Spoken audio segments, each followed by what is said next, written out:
তাবুক অভিযানে আল্লাহর রসুল সাহাবীদেরকে ডাক দিয়েছেন যে আল্লাহ এই অভিযানে যুক্ত হওয়াকে সব মুসলমানের উপর ফরজে আইন করে দিয়েছেন, সবাইকে যুক্ত হতে হবে।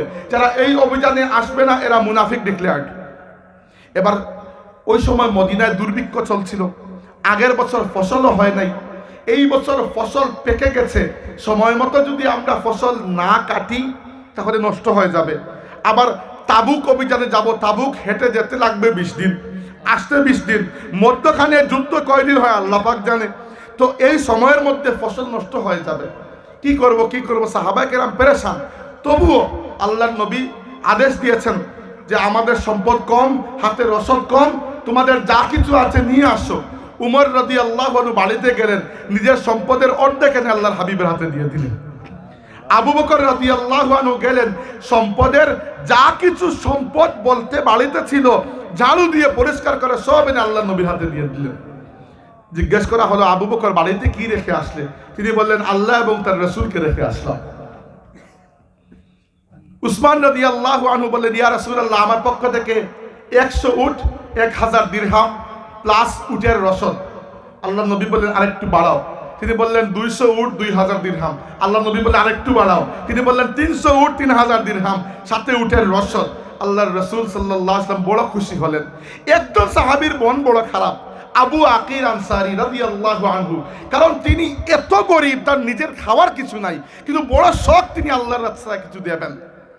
তিনি আবার আহলে সুফার সদস্য, যারা অতি গরিব, যাদের নিজের ঘর নাই, এদেরকে বলা হতো দুয়ুফুল ইসলাম, ইসলামের মেহমানেরা। এদেরকে কেউ কিছু দিলে এরা খেতেন, কিন্তু এমনিতে এদের কোনো রুজি রোজগার নাই, কারো কাছে হাতও পারতেন না, আল্লাহর নবীর বারান্দায় পড়ে থাকতেন। আবু আকিল আনসারী রাদিয়াল্লাহু আনহু রাতে এক ইহুদি সওদাগরের বাড়িতে, জমিদারের বাড়িতে গেলেন, গিয়ে বললেন যে আমাকে কিছু একটা কাজ দিন, কিছু টাকা লাগবে আমার। তো ইহুদি দেখলো একজন মুসলমানকে কষ্ট দেওয়ার সুযোগ পাওয়া গেছে। ওই ইহুদি সারা রাত তাকে লাগিয়ে দিল বাগানের মধ্যে, এবং এক মানুষের হাতে দায়িত্ব দিয়ে দিল যে রাতের মধ্যে তুমি কূপ থেকে পানি তুলে আমার পুরো বাগানে পানি দিতে হবে। Very tough job. এক রাত তিনি পুরো রাত তার পুরো বাগানে পানি দিলেন। ফজরের পরে ওই ইহুদি মাত্র 2 মুষ্টি খেজুর তার হাতে তুলে দিল। সারা রাতের পরিশ্রম। আবু আকিল আনসারী রাদিয়াল্লাহু আনহু 1 মুষ্টি খেজুর খেয়ে ফেললেন, নিজের পেটের ক্ষুধাও তো মারতে হবে। আর 1 মুষ্টি খেজুর এনে আল্লাহর হাবিবের হাতে দিয়ে দিলেন, ইয়া রাসূলুল্লাহ, আবু আকিল আনসারীর পক্ষ থেকে আল্লাহর হাবিবের খেদমতে এতটুকু। মুনাফিকরা ঠাট্টা করতে লাগলো যে আল্লাহ এবং রাসূল তো দরিদ্র হয়ে গেলেন নাকি?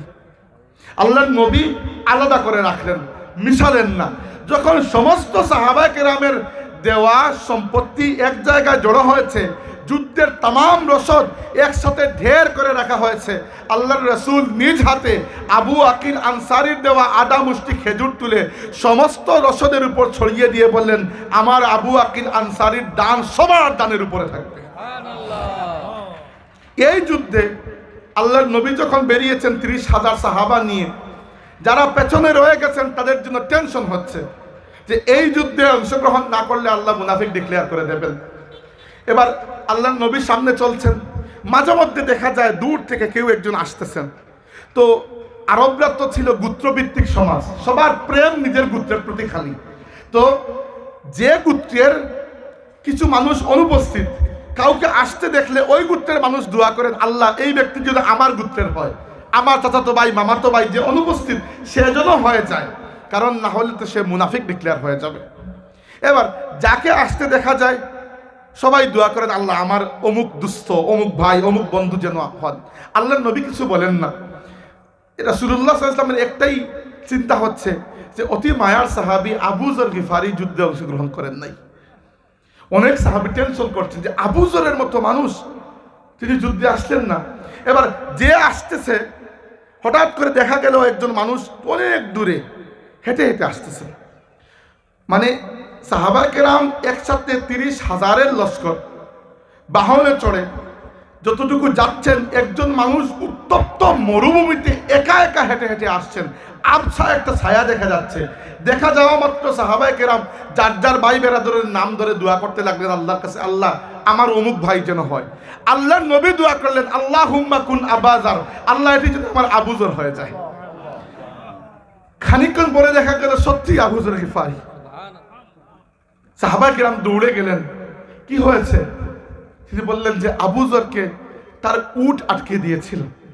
আবুজর গিফারি রাদিয়াল্লাহু আনহু 2 দিন পর্যন্ত চেষ্টা করেছেন, তার উট মাটি থেকে উঠে না। মানুষের কাছে ধার করেছেন যে একটা উট দিন, আমি জিহাদে যাব। সবাই বলেছে কিছু বন্ধক রাখতে হবে, বন্ধক রাখার মতো কোনো সম্পত্তি তার কাছে নাই। শেষের দিন তিনি নিয়ত করেছেন এবং নিয়ত করে পুরো 1 মাসের রসদ যা কিছু জোগাড় করতে পেরেছেন একটা বস্তায় ভরে নিজের পিঠের মধ্যে নিয়েছেন এবং 3 দিনের পথ আল্লাহর নবী যতটুকু হেঁটে গিয়েছিলেন একা উত্তপ্ত মরুভূমি দিয়ে আল্লাহর সিংহ আবুজর গিফারি হেঁটে হেঁটে অতটুকু পথ চলে এসেছেন। আল্লাহর নবী তখন আবুজরের পাশে আসেন নাই, দূর থেকে দোয়া করলেন, রাহিমাল্লাহু আবাজার, আল্লাহ আমার আবুজরের উপর রহম করুন। ইয়ামশি ওয়াহদাহু ওয়া ইয়ামুতু ওয়াহদাহু ওয়া ইয়াবাসু ওয়াহদাহু। আবুজর দুনিয়াতেও আছে একা, মরবেও একা, কিয়ামতের দিন আল্লাহ তাকে একা উঠাবেন। এটি আবুজর গিফারির শান। আমরা আবুজর গিফারি হতে পারবো না, এটি চিন্তা করে লাভ নাই। কিন্তু আমাদের আদর্শ কারা এটি তো বুঝতে পারি। আমরা উসমান হতে পারি, সমস্যা না। সম্পদ অর্জন করেন হালাল পথে, কোনো সমস্যা নাই, কিন্তু দিল যেন উসমানের মতো হয়। আমরা আবু বকর হতে পারি, সামাজিকভাবে গণ্যমান্য মানুষ, সামাজিক নেতৃস্থানীয় মানুষ, কিন্তু আপনার সেই ক্ষমতা যেন আল্লাহর দ্বীনের সাথে ব্যবহার হয়। প্রয়োজন নাই সবাই আবুজর হবেন, চেষ্টা করলেও আমরা আবুজর হতে পারবো না। কিন্তু আমরা যেন জানতে পারি যে আমাদের হিরো কারা আসলে। আর যারা আমাদের হিরো হয়ে গেছে এরা আমাদের হিরো নয়। এদেরকে হিরো যেদিন থেকে মানতে শুরু করেছি সেই দিন থেকে আমাদের ডাউনফল শুরু হয়ে গেছে।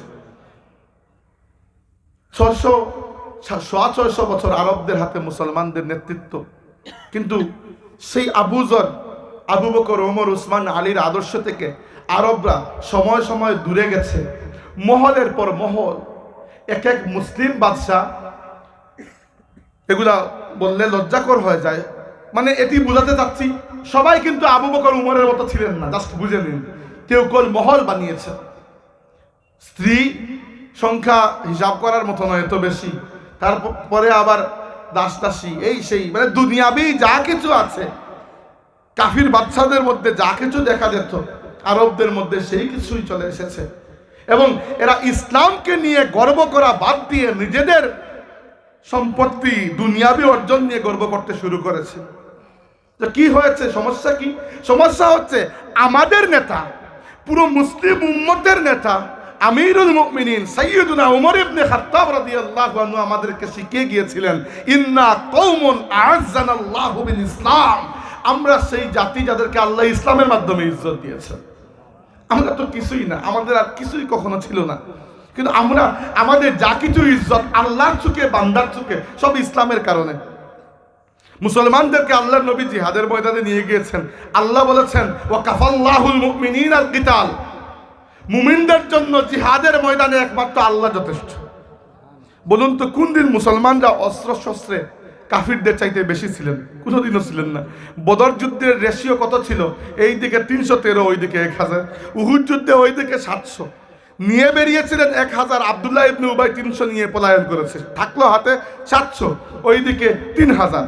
খন্দকার যুদ্ধে মুসলমানদের সংখ্যা, যুদ্ধের মতো সক্ষম মুসলমানদের সংখ্যা 1500, আর ওদিকে কুফফারের লস্কর 12000। তো কোনো জায়গায় তো আমাদের বেশি সংখ্যক সেনাবাহিনী ছিল না। সেই দিন থেকে শুরু করে আজকের দিন পর্যন্ত 21টি বছর, 2001 থেকে শুরু করে 2022 পর্যন্ত আমেরিকা প্রায় $7 ট্রিলিয়ন খরচ করে আফগানিস্তানে দরিদ্র দুর্বল মুসলমানদেরকে দাবানোর চেষ্টা করেছিল। $7 ট্রিলিয়ন খরচ করে 21 বছর এত মুসলমানকে হত্যা করেও আমেরিকা এখানে বিজয় লাভ করতে পারে নাই, বরং পরাজিত শিয়ালের মতো এখান থেকে পলায়ন করতে বাধ্য হয়েছে। বলুন তো আফগানিস্তানের মুসলমানদের কি ছিল? ওদের টাকা পয়সাই নেই। পাকিস্তান থেকে একটা দলের কিছু উলামায়ে কেরাম গিয়েছিলেন আগের বার, যখন আগের তালেবান হুকুমত ছিল, তো ওদের কাছে জিজ্ঞেস করার জন্য গিয়েছিলেন যে আপনারা যে ইসলামী হুকুমত প্রতিষ্ঠা করলেন, আপনাদের অর্থনৈতিক সিস্টেমটা কি রকম? কারণ আধুনিক ব্যাংকিং ব্যবস্থা ওটা তো সুদ ভিত্তিক, তো আপনারা নতুন কোনো ইসলামী ব্যাংকিং ব্যবস্থা এনেছেন কিনা? তারা বলল না। তো ওনারা বললেন তাই আপনাদের টাকা পয়সা কোথায় রাখেন, টাকা পয়সা কিভাবে ম্যানেজ করেন? তালেবানরা বললো আমাদের টাকা পয়সাই নেই। তো এরা বড় সহজ মানুষ। তো যাই হোক, আমি বুঝাচ্ছি এই জন্য যে দেখেন, আমরা যে সব সময় মুসলমানদের দুর্বলতার কথা চিন্তা করলে প্রথমেই মনে করি আমরা বিজ্ঞান প্রযুক্তিতে দুর্বল। একেবারে খামোখা কথা। বিজ্ঞান প্রযুক্তিতে আমরা জীবনেও সবল ছিলাম না। আমাদের মূল বিজ্ঞান প্রযুক্তি সবকিছুই আমাদের ঈমান। মুসলমানরা এই ঈমানের ফলেই ওই সকল বিজ্ঞান প্রযুক্তিকে সারা জীবন পরাজিত করে এসেছে।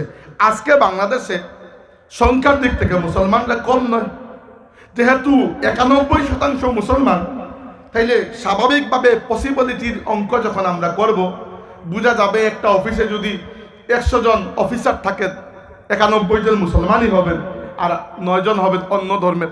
কারণ স্বাভাবিক অঙ্ক, যেহেতু দেশের জনসংখ্যার 91% মুসলমান, তাহলে যে কোনো জায়গায় 91% মুসলমান যদি আমরা ধরি, তো বলুন সংখ্যার দিক থেকে তো আমরা কম নয়। অফিস আদালতেও আমাদের নাম, আমাদের মুসলমানদের সংখ্যা বেশি। তবুও কেন এই দেশের স্কুল তো স্কুল, মাদ্রাসা শিক্ষা ব্যবস্থায়ও আমাদের আলিমুল আমার কথা চলে না কেন? কারণ সমস্যা এমন জায়গায়, যে জায়গায় আমরা যাই নাই, আমরা উপরে খালি সাঁতার কাটতেছি। হাজিরিন, আল্লাহ রাব্বুল আলামিন আরবদের হাত থেকে নেতৃত্ব নিয়ে নেওয়ার ইচ্ছা করলেন এবং এমন একটি জাতিকে পাঠালেন যেই জাতিকে এর আগে কেউ নামই শুনে নাই। মঙ্গল, বর্বর জাতি, আনকালচার্ড, আনসিভিলাইজড, এত বেশি বর্বর যে তাদের নেতা যারা ছিল, চেঙ্গিস খান, কুবলাই খান, হালাকু খান, এদের অভ্যাস ছিল একটা এলাকায় ঢুকে তারা জীবিত মানুষকে জ্বালিয়ে ফেলত। এই এক সিস্টেম। নইলে লাইন ধরে দাঁড় করিয়ে মানুষকে এক এক করে তরবারি দিয়ে কেটে হত্যা করত। মানুষের মধ্যে তাদের ভয় এত বেশি ছিল যে পেছনের মানুষটা যেটা, সেটাও পলায়ন করার সাহস পেত না, পাও জমে যেত। আল্লাহ এই কওমকে এত বর্বর বানিয়েছিলেন। এরপরে শেষ নয়, এরা মানুষের মাথার খুলি দিয়ে পাহাড়ের মতো করে উঁচু টিলার মতো বানাতো, মানুষের মাথার খুলি দিয়ে, এবং এর উপরে বসে ওই মঙ্গল বাহিনীর সর্দার মদ পান করত। এরপরে তারা যুদ্ধের বিজয় ঘোষণা করত। এই ভয়ঙ্কর কওম, এদের উত্থান হয়েছিল মঙ্গোলিয়া থেকে। প্রথমে এরা মুসলমানদের তৎকালীন সময়ের শিল্প সাহিত্যের শ্রেষ্ঠ নগরীগুলোর মধ্যে একটি খাওয়ারিজম, তারপরে তাশকন, বুখারা, এই যে সেন্ট্রাল এশিয়ার এলাকা, সেইখানে হামলা করেছিল। এবং আশ্চর্যের বিষয়, সেন্ট্রাল এশিয়ার মূল যে মসজিদ ছিল তৎকালীন সময়, ওই মসজিদের মিম্বরে চেঙ্গিস খান নিজে বসেছিল। বসে বলেছিল, হে মুসলমানরা, আমি তোমাদের খুদার পক্ষ থেকে তোমাদের উপর আযাব হয়ে এসেছি তোমাদের অপরাধের কারণে। এরপরে তার জয়যাত্রা শুরু হলো। বাগদাদ পর্যন্ত ধ্বংস করতে করতে পৃথিবী থেকে 1,10,00,000 মতো মুসলমান শাহাদত বরণ করলেন। বাগদাদ ধ্বংস হলো।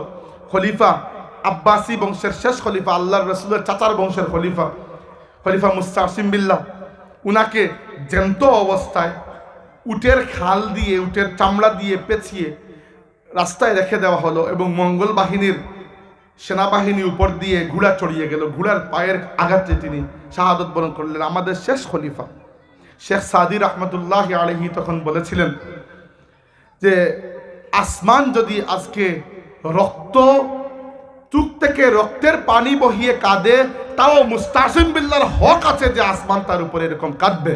এরপরে শেখ সাদি বলেছেন, ইয়া রাসূলুল্লাহ, আমরা শুনেছি কিয়ামতের দিন আপনি রওজা শরীফ থেকে উঠবেন। যদি সত্য হয়ে থাকে আজকে রওজা শরীফ থেকে উঠে যান, দুনিয়াতে আপনার উম্মতের উপর কিয়ামত চলে এসেছে। দুনিয়ার মধ্যে কেউ চিন্তা করে নাই এই উম্মত আবার জাগতে পারবে। আল্লাহ এই উম্মতকে কিছুদিনের মধ্যে আবার জাগিয়ে দিলেন। 1258 সালে যে মঙ্গলরা সেন্ট্রাল এশিয়া থেকে শুরু করে আরবের বাগদাদ পর্যন্ত মুসলিম সাম্রাজ্যকে ধ্বংস করেছে, 2 বছরের মধ্যে 1260 সালে মিশরের মুসলমানরা পরাজয় স্বীকার না করে তাদের বিরুদ্ধে রুখে দাঁড়ালো এবং রমজান মাসে আইন জালুদ যুদ্ধে আল্লাহর সিংহ সুলতান সাইফুদ্দিন কুতুজ এবং সুলতান রুকনুদ্দিন বাইবার্স রাহিমাহুল্লাহ আলাইহিমার হাতে চেঙ্গিজ খানের বাহিনী সমূলে পরাজয় বরণ করলো এবং সেখান থেকে মুসলমানদের পুনরায় উত্থান শুরু হলো আবার।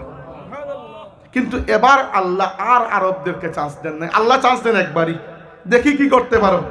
আল্লাযীনা ইম্মাক্কান্নাহুম ফিল আরদি, আল্লাহ শর্ত দিয়েছেন এদেরকে যদি ক্ষমতা দেই তাহলে এদেরকে এই কাজ করতে হবে, যদি না করো ওয়া ইন তাতাওয়াল্লাউ ইস্তাবদিল কওমান গায়রাকুম, আল্লাহ পাল্টিয়ে ফেলবেন।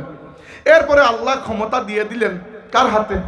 আশ্চর্যের বিষয়, যে মঙ্গল বাহিনী, যে তাতারি বাহিনী মুসলমানদেরকে ধ্বংস করেছিল, এরা ইসলাম কবুল করে নিল এবং এদের বংশধরদের হাতে আল্লাহ ইসলামের নেতৃত্ব দিয়ে দিলেন। পরবর্তী যত বড় বড় মুসলিম সালতানাত, সেলজুক, আলপারসালান, তারপরে নিজামুল মুলকের নাম আপনারা শুনেছেন, এরপরে মুঘল সম্রাট বাবর, জাহাঙ্গীর, আকবর, হুমায়ুন, এরপরে উসমানী তুর্কি যারা, উসমান গাজী, সুলতান কি বলেন না, সুলতান মুরাদ, সুলতান সুলাইমান, সুলতান মোহাম্মদ, এদের নাম আপনারা শুনেছেন। এরপরে মামলুক সুলতান, সুলতান বাইবার, সুলতান কুতুজ, সুলতান আল কালুন, পৃথিবীতে যতটি মুসলিম সাম্রাজ্য এরপরে মুসলমানদের নেতৃত্ব দিয়েছিল সবগুলো সাম্রাজ্য ওই তাতারদের আওলাদ। আল্লাহ আরবদের হাত থেকে মুসলমানদের নেতৃত্ব নিয়ে যাদের দ্বারা মুসলমানদেরকে পিটিয়েছিলেন ওদেরকে মুসলমান বানিয়ে ওদের হাতে ইসলামের নেতৃত্ব দিয়ে দিলেন। আল্লাহ সব পারেন। আল্লাহ আপনার উপর ডিপেন্ডেন্ট নয় যে আপনি সেজদা না দিলে আল্লাহর আরশ নিচু হয়ে যাবে আর আপনি সেজদা দিলে আল্লাহর বড়ত্ব বেড়ে যাবে। যাদের হাতে আল্লাহ আপনাকে পিঠা খাইয়েছেন, আপনাকে পিঠা খাইয়ে ওদেরকে মুসলমান বানিয়ে ওদের বংশধরদের হাতে আল্লাহ ইসলামের নেতৃত্ব তুলে দিলেন। আপনি কি জানেন মুঘল সম্রাট বাবর পিতার দিক থেকে তৈমুরলুঙ্গের বংশধর, মায়ের দিক থেকে চেঙ্গিজ খানের বংশধর। এত জালিম দুই শাসকের বংশধর বেচারা। কারণ কি? আল্লাহর জন্য বড় সহজ, আল্লাহ এদের হাতে নেতৃত্ব দিয়ে দিলেন এবং এদের মধ্যে সবচেয়ে সাকসেসফুল ছিল তুর্কি উসমানীরা। উসমান গাজীর মাধ্যমে তুরস্কে যে খিলাফত, এবং এক সময় এইরকম গেছে যে ইউরোপ, আফ্রিকা, এশিয়া সবাই মুসলিম খিলাফত, তুর্কি খিলাফতের ভয়ে থরথর করে কাঁপত, কেউ সাহস পেত না এদের বিরুদ্ধে দাঁড় করার। প্রায় পরবর্তী 600 বছর পর্যন্ত এদের হাতে ইসলামের নেতৃত্ব ছিল। কিন্তু কি হলো, ওই আবার আরবদের মধ্যে যে ডাউনফল শুরু হয়েছিল, আল্লাহকে ছেড়ে দুনিয়াকে গ্রহণ করার যে মন মানসিকতা শুরু হয়েছিল, নিজেকে দুর্বল মনে করে অন্যের উপর ভরসা করার যে প্রবণতা শুরু হয়েছিল, তুর্কিদের মধ্যে এটি শুরু হলো। এবং প্রথম বিশ্বযুদ্ধের পরে, প্রথম বিশ্বযুদ্ধ হয়েছিল 1914 থেকে 1918 পর্যন্ত। এই যুদ্ধে তুর্কি বাহিনী, আমাদের মুসলিম খেলাফত যারা, তারা পরাজিত হয়েছিলেন। তারা জার্মানির পক্ষে ছিলেন আর অপর পক্ষে ছিল ইংল্যান্ড, ফ্রান্স, রাশিয়া, পরে কিছুদিনের জন্য আমেরিকাও এসেছিল। যখন মুসলমানরা পরাজিত হলেন, ইংল্যান্ডের এক আইনজীবী, তার নাম হচ্ছে মার্ক সাইক্স, মনে রাখবেন নামগুলো, এরা আমাদের হৃদয়ের মধ্যে ছুরি গেঁথে দিয়েছে। আর ফ্রান্সের একজন আইনজীবী, তার নাম ফ্রাঁসোয়া পিকো। এই দুই আইনজীবী এক রাতে বসে মুসলিম দুনিয়ার ম্যাপ, মানচিত্র হাতে নিয়ে, আমরা যেরকম কেক কেটে খাই সেই রকম কেটে কেটে মুসলমানদের পুরো সাম্রাজ্যকে তারা নিজেরা ঠিক করে দিলেন যে মুসলমানদেরকে আর আজাদ রাখা যাবে না, এদেরকে আমাদের গোলাম বানিয়ে ফেলতে হবে। পৃথিবীর কিছু মুসলিম রাজ্য চলে গেল ইংরেজদের গোলাম হিসাবে, কিছু রাজ্য চলে গেল ফ্রান্সের কলোনি হয়ে, কিছু রাজ্য স্পেনের, কিছু রাজ্য রাশিয়ার, কিছু রাজ্য ইতালির, কিছু রাজ্য নেদারল্যান্ডসের, কিছু রাজ্য পর্তুগালের। আল্লাহর নবীর প্রায় পুরো উম্মত ইউরোপিয়ানদের কলোনি হয়ে গেল। বলুন এত বড় আযাব আমাদের উপর আল্লাহ পাকের। যাক, আল্লাহ রাব্বুল আলামিনের কাছে আমরা অনেক দোয়া করেছি, আল্লাহ এই গুলামি থেকে, কাফিরের গুলামি থেকে মুক্তি দাও। আল্লাহ মুক্তি দিয়েছেন। এখন পৃথিবীতে এক ফিলিস্তিন ছাড়া আর কোনো মুসলমান দেশ সরাসরি কাফিরের আন্ডারে নয়, পুরো দেশ এক ফিলিস্তিন, সেটিও আল্লাহর বড় পরীক্ষা আমাদের উপর। কিন্তু এই যে প্রায় 56 বা 57টি স্বাধীন মুসলিম দেশ আছে, আল্লাহ আমাদেরকে উপহার স্বরূপ দিয়েছেন। কেন? দেখি কি করো। এত তো দোয়া করেছে আল্লাহ কাফিরের গোলামি থেকে মুক্তি দাও, দিয়ে দিলাম, স্বাধীন সার্বভৌম রাষ্ট্র দিয়ে দিলাম, কি করো দেখি। বলুন আমাকে, পৃথিবীর 1 ইঞ্চি জায়গা আছে যেখানে আমরা পুরোপুরি আল্লাহর রসুল এবং সাহাবায়ে কেরামের সুন্নতের আদলে সেখানে শাসন ব্যবস্থা, আইন ব্যবস্থা, বিচার ব্যবস্থা, অর্থনীতি, শিক্ষানীতি, এমনকি আমাদের সমাজ ব্যবস্থাও কায়েম করতে পেরেছে কোথাও? আজ মুসলিম দেশে ঘুষ ছাড়া কাজ হয় না। যে দেশ ইসলামের যত নাম নিবে তত ঘুষ বেশি। ইদানিং তো শুনেছি হারাম শরীফে এবং মসজিদে নববী শরীফে এতেকাফ করার জন্য পুলিশ অফিসারদেরকে ঘুষ দিতে হয়। এই অবস্থা চলে এসেছে। বাংলাদেশ, পাকিস্তান, যে কোনো দেশ আপনি ধরেন, ঘুষ ছাড়া কাজ হবে না। আমরা কি সুদ ভিত্তিক ব্যাংক ছেড়ে দিয়ে ইসলামের আলোকে একটা অর্থনীতি প্রণয়ন করতে পেরেছি? পৃথিবীর একটি মুসলিম রাষ্ট্র দেখাতে পারবেন যাদের অর্থনীতিতে সুদ নাই? বাংলাদেশে আছে। বাংলাদেশের বাজেটের একটি বড় অংশ সুদ। দেওয়া নেওয়া দুটিতেই চলে। দেওয়া কিভাবে? দেওয়া হচ্ছে যে আমরা যে বিদেশের কাছ থেকে ঋণ আনি, বিশ্ব ব্যাংক, IMF, এদের ঋণের সাথে সুদ জড়িত থাকে। যখন দেওয়ার লাগে তখন সুদ সাথে দিতে হয়। আর যদি দিতে না পারেন, তারা আপনার উপর নানান শর্ত চাপিয়ে দিবে, যেগুলো আপনাকে আরো টাইট করে ফেলবে, তাদের গোলামের মধ্যে আরো নিয়ে নেবে। আর দেওয়ার ক্ষেত্রে ব্যাংক যখন কাউকে লোন দেয়, সুদি লোন দেয়, সুদ ছাড়া তো লোন দেবে না। অথচ সুদের মতো বড় অপরাধ আর ইসলামে কিছুই নাই। শিরকের পরে সবচেয়ে বড় গুনাহ হচ্ছে সুদ। আল্লাহ রাব্বুল আলামিন বলেছেন, ফা ইল্লাম তাফআলুহু ফাযানু বিহারবিন মিনাল্লাহি ওয়া রাসূলিহি, যদি সুদ না ছাড়ো আল্লাহ এবং তার রাসূলের সাথে যুদ্ধের জন্য প্রস্তুত হয়ে যাও।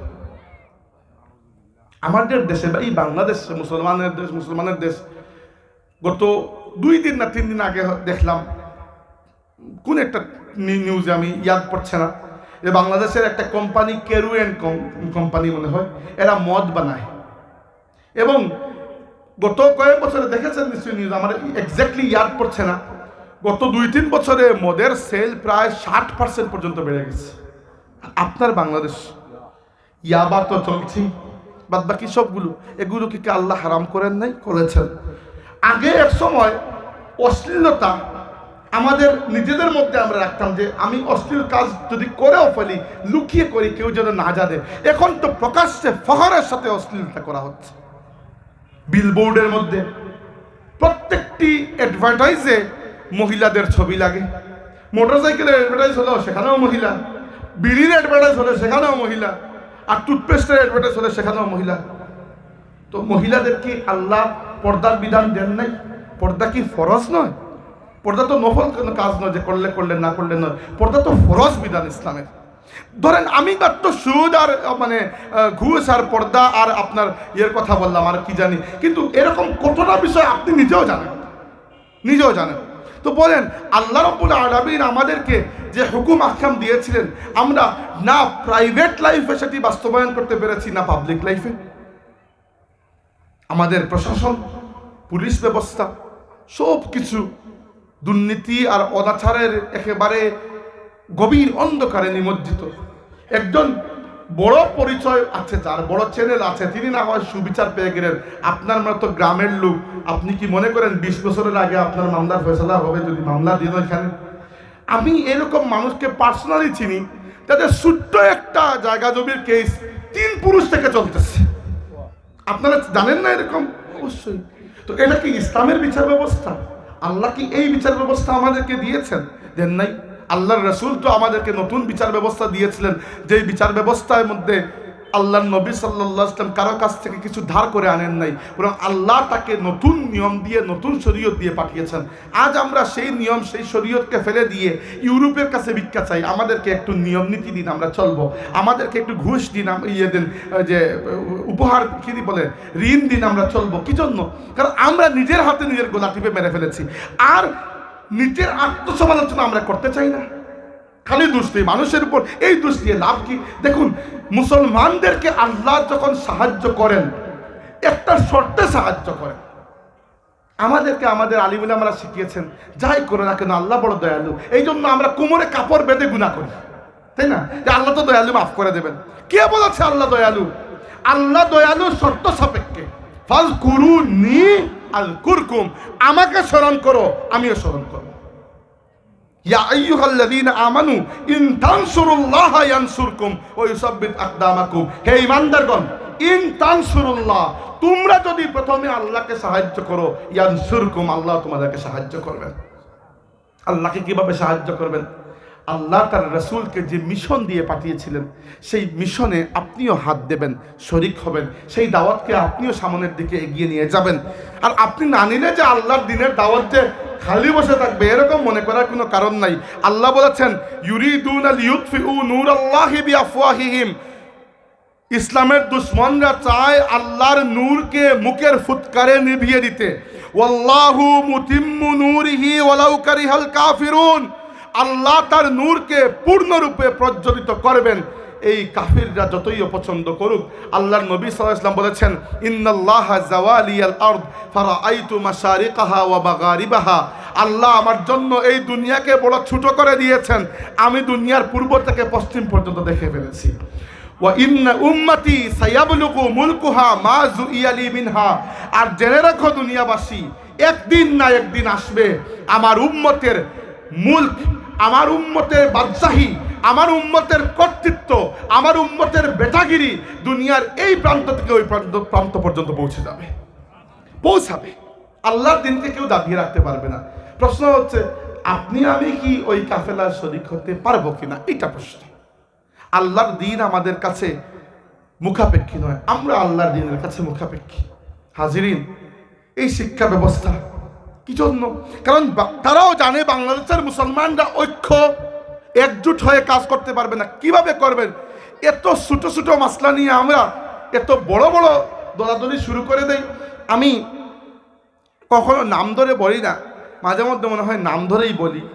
একটা আন্দোলন শুরু হলো, আর নাম ধরেই বলে ফেলি, আহলে হাদিস আন্দোলন।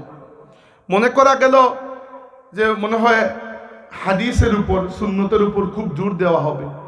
ও আল্লাহ, শেষ পর্যন্ত দেখা যায় 2-4টা ছোটখাটো মাসলা নিয়ে এদের সমস্ত তাওয়াজ্জু ওইগুলার উপর, এবং ওইগুলা নিয়ে উম্মতের মধ্যে যত ভেদাভেদ সৃষ্টি করা হয়েছে, অন্য কোনো দল, অন্য কোনো মসলক এত ভেদাভেদ বোধ হয় সৃষ্টি করে নাই। আমি ওদের প্রতি হিংসাবশত বলছি না, কোনো মুসলমানের প্রতি আমার কোনো হিংসা নাই, আল্লাহর ইজ্জতের কসম। কিন্তু আমি বলছি যে নিজের দুর্বলতাটা আমরা চিনা উচিত। এই যে ছোট ছোট 1.5 ইঞ্চির মসজিদ বানিয়ে আমরা আলাদা হয়ে যাই, ওরাও জানে যে আমরা এক হতে পারবো না।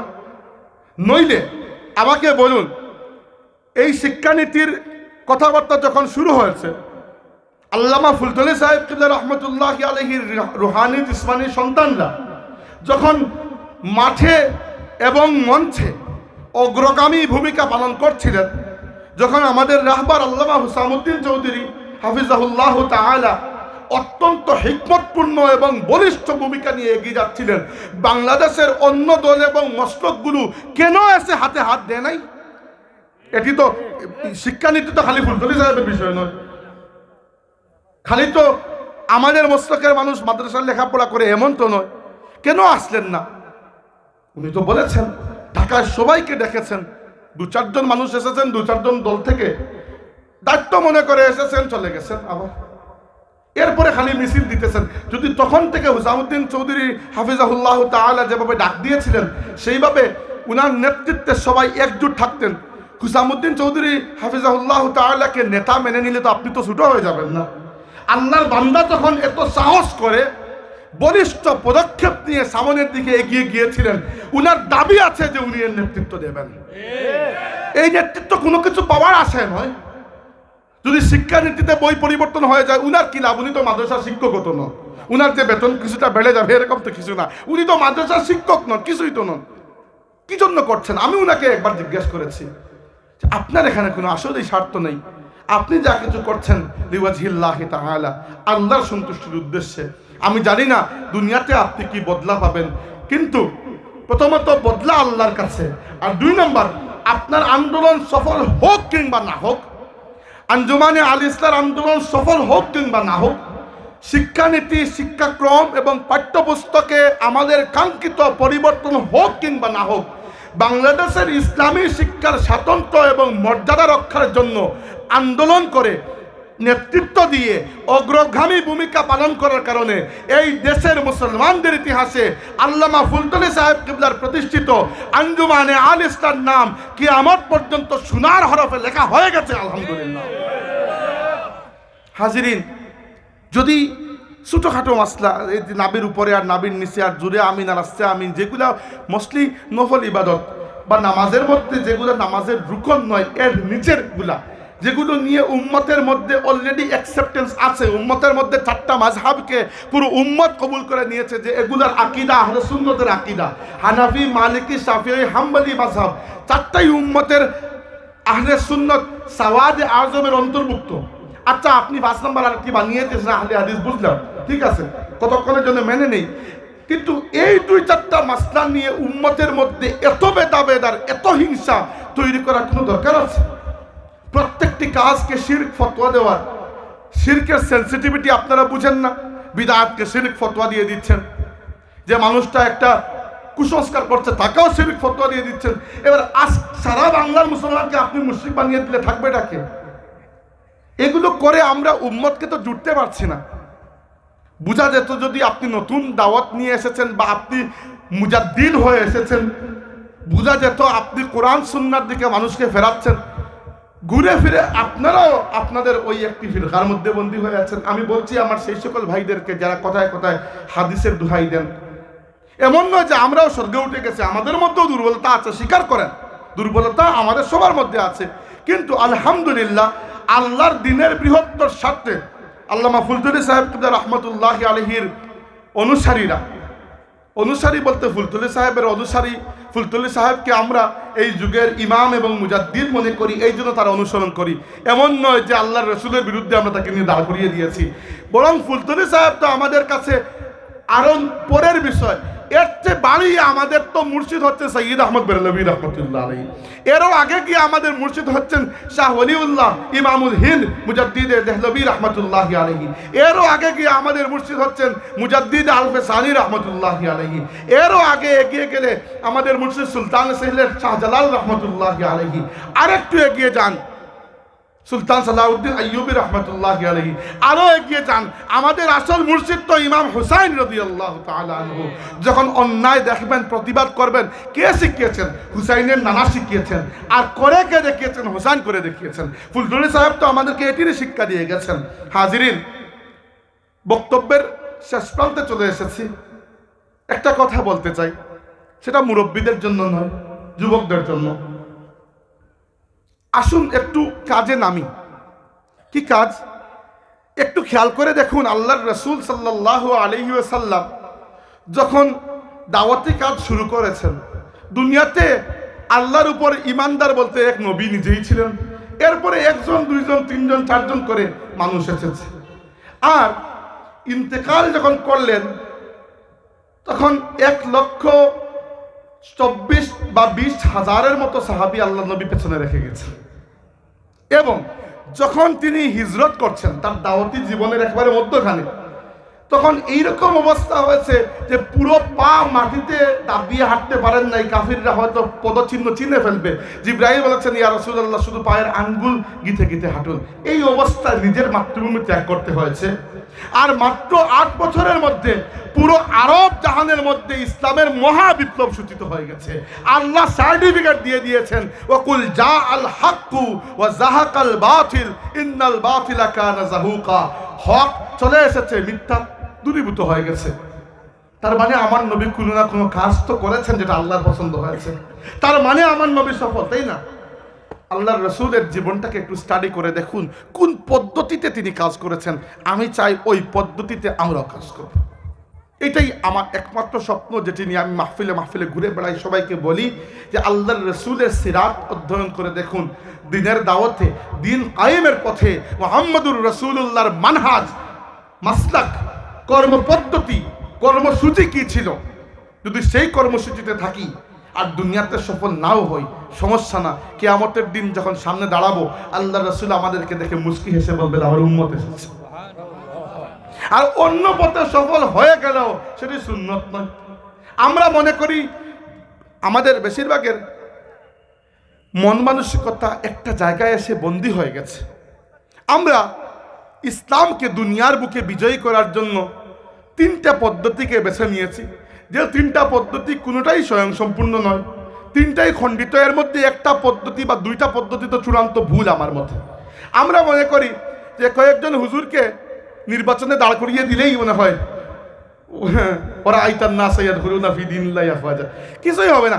ওই সিস্টেমটাই খারাপ।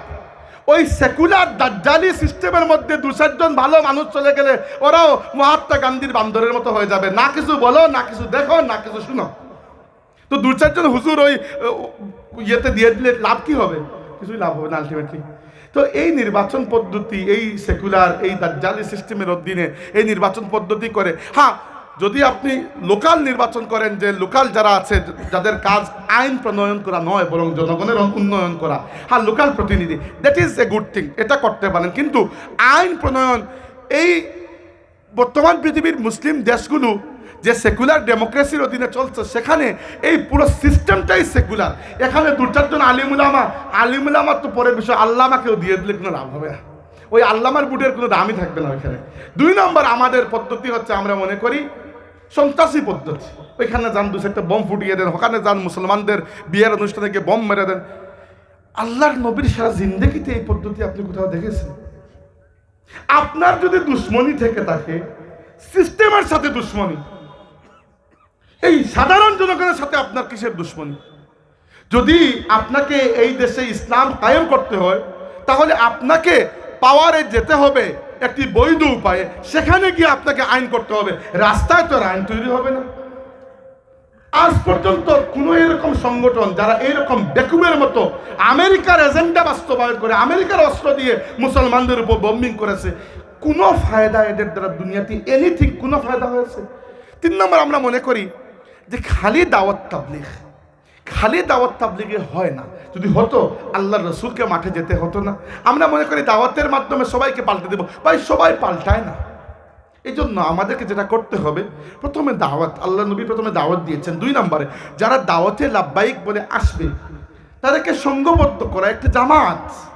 এই উম্মত টুকরা টুকরা না হয়ে জামাতবদ্ধ থাকবে, এবং প্রথমে নিজেদের জীবনে আল্লাহর দ্বীনকে কায়েম করা। যাদেরকে আপনি জড়ো করবেন তাদেরকে তালিম তরবিয়ত দেওয়া। যে মানুষের কাছে দুনিয়া থেকে আখিরাতের চাহিদা বেশি নয়, সে মানুষটি আল্লাহর জন্য জানমাল কেন কুরবান করবে? আমাকে বলুন। খালি ট্রেনিং দিয়ে কেউ করবে?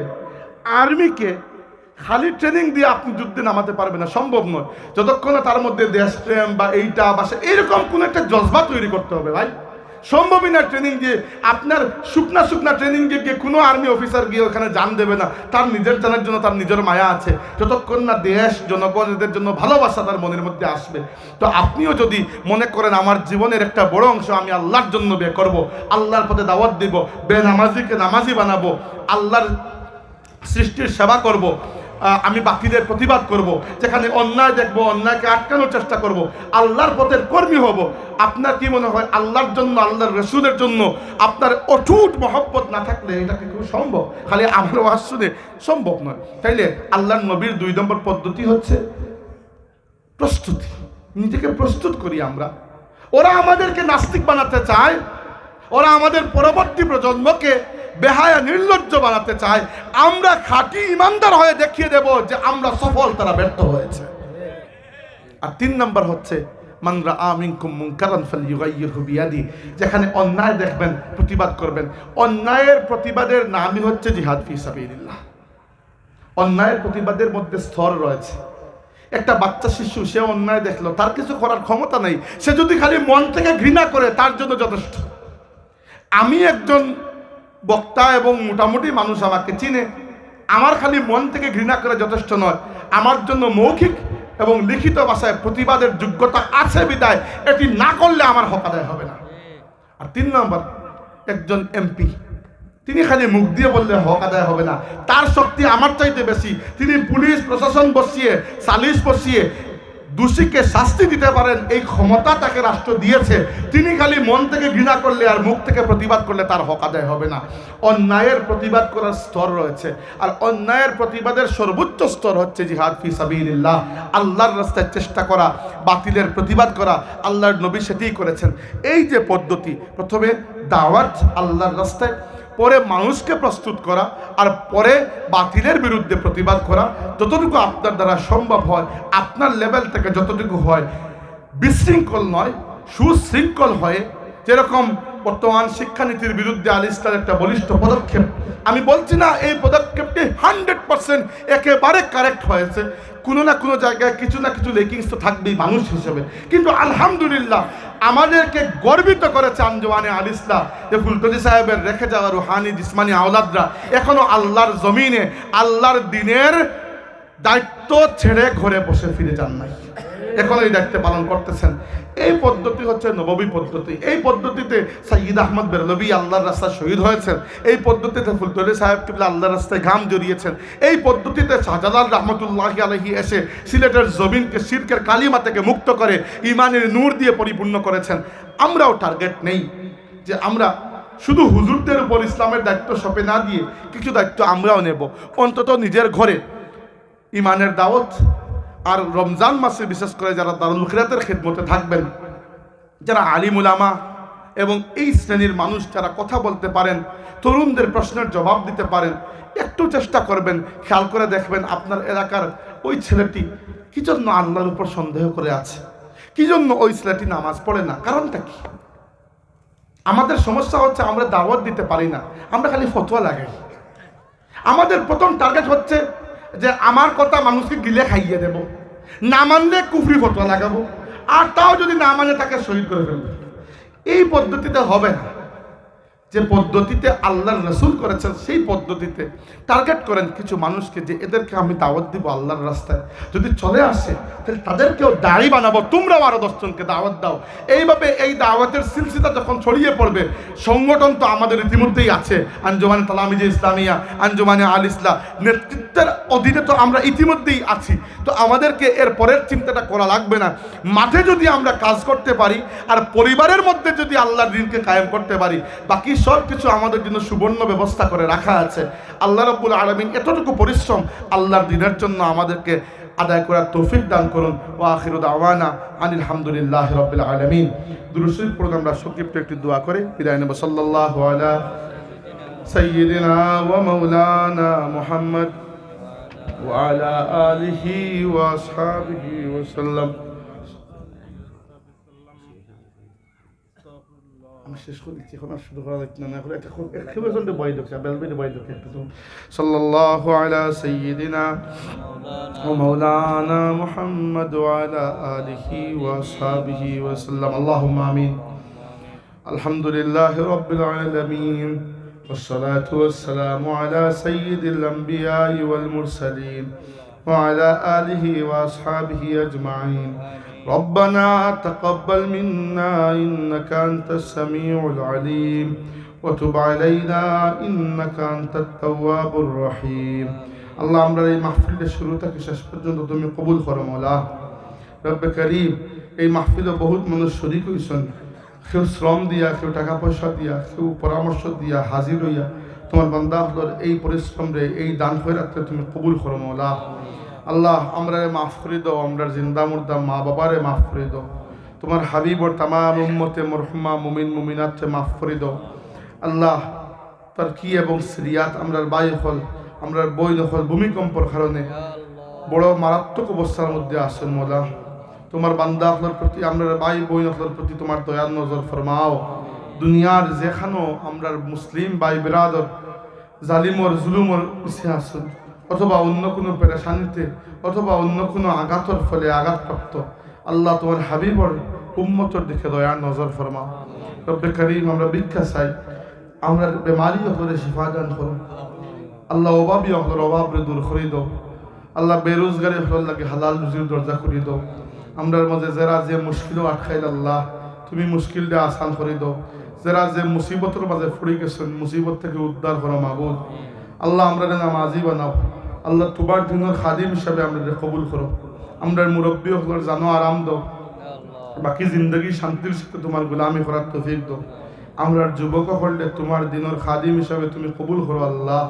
রব্বে করিম আমরা ইখলাস দান করো আল্লাহ, আমরা জালিম বানাইও না, আমরা মজলুম বানাইও না আল্লাহ। যতদিন দুনিয়াতে রাখো তোমার বান্দা হিসাবে রাখো, দুনিয়াতেও আমরা বেইজ্জত করিও না হাসরের ময়দানও শর্মিন্দা করিও না মাবুদ।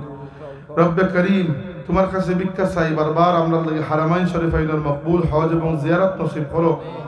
আল্লাহ, তোমার বান্দা হলে মাহফিলে শরীক হইছেন, যার যে অসুবিধা লইয়া আইছেন তুমি আল্লাহ এই অসুবিধারে দূর করিয়া দাও। বহুত মানুষের যোগাযোগ করেন আল্লাহ, বহুত অসুবিধা আছে, মুখ দিয়া হইতে পারেন না। আন্তা আলিমুম বিজাতিস সুদূর, তুমি দিলের অবস্থা জানরায় রে বাবা মাহবুদ। আল্লাহ, তুমি এরার দিলের অবস্থা জানরায়, তুমি তোমার বান্দা হলার দুঃখ দুর্দশারে দূর করিয়ে দাও। আমরা প্রবাসী হলার জিন্দগির রোশন করিয়ে দাও। যারা রিজিক করতলা সে দেশ ছাড়িয়া যাইরা অথবা গেছেন গিয়া প্রবাসে, তোমার কোনো বান্দারে বিপদর মুখে ফেলাইও না আল্লাহ। আপনার প্রবাসী হলে বড় দান খয়রাত করুন, সহযোগিতা করুন। এরা বড় আগ্রহ লাগে তোমার দিনের খেদমত করতে চান। অতএব এরা রিজিকর জিম্মাদারি তোমার এত মৌলা। রিজিকর পেরেশানির কারণে কোনো মানুষের অন্য দুয়ারও নিও না। আল্লাহুম্মা ইন্না নাসআলুকাল আফওয়া ওয়াল আফিয়াতা ওয়াল মুআফাতাদ দাইমাতা ফিদ দীনি ওয়াদ দুনিয়া ওয়াল আখিরাহ والفوز بالجنة والنجاة من النار. اللهم إنا نعوذ بك من درك الشقاء وسوء القضاء وشماتة الأعداء. اللهم إنا نسألك شفاعة حبيبك صلى الله عليه وسلم يوم القيامة بفضل الله. এই মাহফিল থেকে আমরা দোয়া করি আর এই এলাকার মুর্দেগানর লাগে এই মাহফিলটি হিসাবে সওয়াব হিসাবে কবুল করো আল্লাহ। আমরা মুর্শিদ হযরত ফুলতলি সাহেব রহমতুল্লাহ আলাইহি সহ তামাম বুজুর্গানের রূহের উপরে এই মাহফিলের সওয়াব পৌঁছাও আল্লাহ। যারা আমাদের মাথার উপরে ছায়া হিসাবে আসুন তুমি আল্লাহ নেক হায়াত দেও। খাস করে আমাদের মা বাবা যারা জীবিত আসুন নেক হায়াত দাও। যারা কবরবাসী গেছেন তারা কবরের জান্নাতের বাগান বানাইয়া দাও। ওয়াসাল্লাল্লাহু তাআলা আলা নবিয়িনা মুহাম্মদ ওয়া আলা আলিহি ওয়া আসহাবিহি আজমাইন।